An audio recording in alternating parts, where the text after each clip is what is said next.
ভারতের জাম্প্রিত বুমরা আসলে একটা সম্পদ। ক্রিকেটের এখন মনে হয় ওয়ার্ল্ড ক্রিকেটের সেরার কাতারে হচ্ছে জাম্প্রিত বুমরা পেসারদের মধ্যে, যেটা তিনি গতকালকে অস্ট্রেলিয়ার মাটিতে মানে একদম প্রুফ করে দিছে।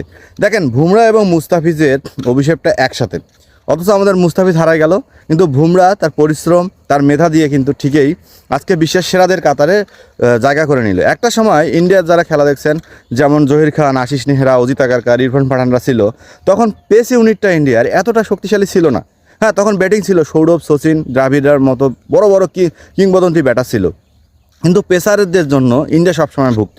তো এখন দেখেন, যেমন পেসার তেমন ব্যাটার, আর জাম্প্রিত বুমরা এমন একজন সম্পদ ইন্ডিয়ার। হ্যাঁ, ক্রিকেটীয় সম্পদ। আমার মনে হয় এই সম্পদটা ইন্ডিয়ার এমন একটা কাজে দিচ্ছে, যে কাজটা হয়তো ইন্ডিয়া এত বছরেও পায় নাই।